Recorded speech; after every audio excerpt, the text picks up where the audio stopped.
आप देख रहे हैं यहाँ पर जितने भी सवाल दिए हुए हैं जो आपको दिख रहे हैं, मैं पूरे एक एक करके आपको सभी करवाने वाला हूँ।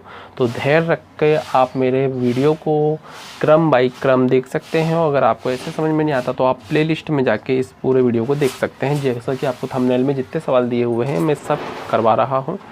तो अगर आप मेरे इस चैनल में नए हैं तो मेरे चैनल को सब्सक्राइब ज़रूर करिए और लेटेस्ट वीडियो पाने के लिए बेल आइकॉन के ऑल ऑप्शन को ज़रूर दबाइए। मिलते हैं नए वीडियो में, धन्यवाद।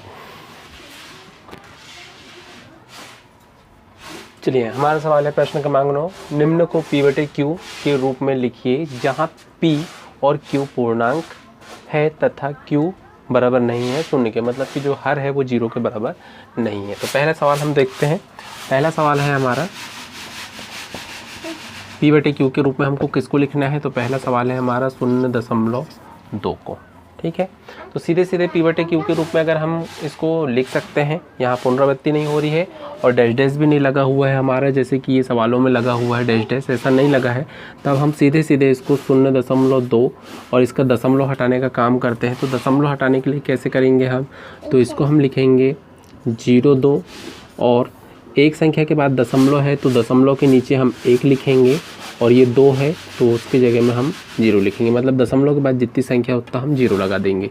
तो ये हमें प्राप्त हो जाएगी 2 बटे में कितनी 10। इसको काटेंगे हम, अगर कट रही है तो 2 एक कम 2, 2 पंचे 10, तो ये कट गई। तो ये हमारा आंसर आ गया 1 बटे में 5, जो कि किसके जैसा दिख रहा है, हमें P बटे Q के रूप में दिख रहा है। और Q हमारा जो है, Q का मान जो 5 है 0 के बराबर नहीं है, और यहाँ हम लिख देंगे Q नॉट इक्वल टू 0, ठीक है। तो ये हमारा पहला सवाल का आंसर हो गया।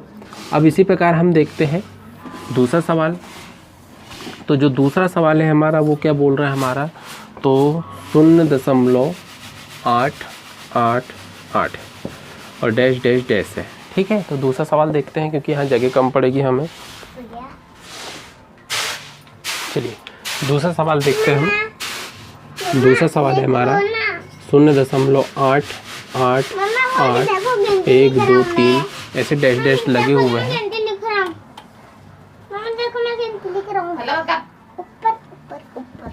मैं वीडियो बना रहा हूँ बेटा, रिया अभी हल्ला नहीं करो आप, ठीक है। तो जब ऐसे दशमलव के बाद में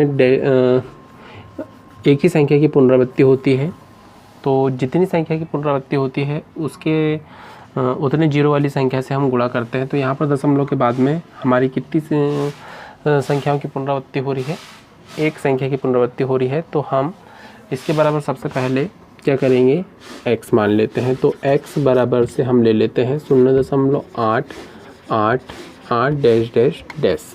तो यहाँ पर लिख लेते हैं हम माना x बराबर से इतना मान लेते हैं, ठीक है। अब जबकि एक संख्या की पुनरावृत्ति हो रही तो हम यहाँ पर ये x के साथ में किसका गुणा करेंगे, तो दोनों पक्षों में करेंगे हम, दोनों पक्षों में। एक शून्य वाली मतलब कि 10, एक शून्य वाली संख्या का गुणा क्यों कर रहे हैं, क्योंकि यहाँ पर एक ही संख्या की पुनरावृत्ति हो रही है, इसलिए एक शून्य वाली संख्या होती है हमारी 10।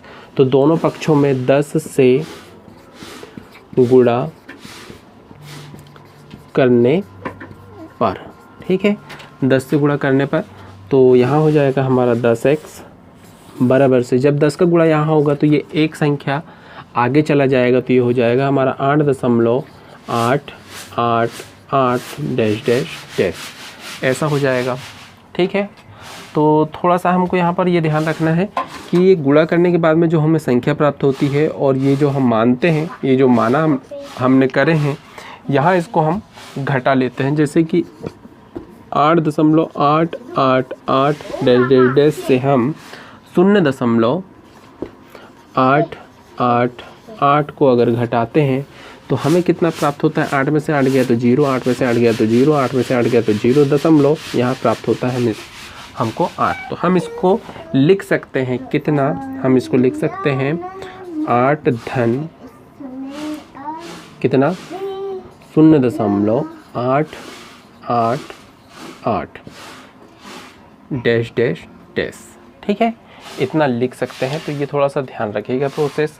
ये हमारा 10 मतलब 0 वाले से गुणा करने के बाद में आई वाली संख्या है और ये हमारी माना वाली संख्या है। तो ये 10x से गुणा करने पे जो संख्या आती है उससे हम माना वाली संख्या को घटा देते हैं, तो जो बचता है उसके रूप में हम इसको लिखते हैं। तो बचा था हमारा 8, तो 8 धन 0 ये फिर से वो माना वाली कंडीशन है। ठीक है, चलो लिख लिए हमने। तो ये 8 है, धन इसको हमने कितना माने हैं, तो इसको हमने माने हैं कितना, x माने हैं, तो यहाँ हम लिख देंगे कितना x, और इधर कितना चल रहा है हमारा 10x चल रहा है। ठीक है, चलिए अब x वाले को एक तरफ करते हैं, तो 10x और ये वाला x इधर आएगा तो ऋण x हो जाएगा, बराबर से हो जाएगा कितना 8, तो 10 में से एक जाएगा तो ये हो जाएगा हमारा 9x, बराबर से हो जाएगा 8, और x बराबर से ये जो गुणे में है तो ये कहाँ जाएगा, भाग में जाएगा, तो 8 बटे हमारा 9, जो कि किसके जैसा है, p बटे q के रूप में है। और यहाँ कोष्टक में लिखेंगे q नॉट इक्वल टू क्या, 0, और ये हमारा क्या है, अभिष्ट आंसर है किसका, प्रश्न क्रमांक दूसरा को हमने p बटे q के रूप में हम लिख सकते हैं 8 बटे 9।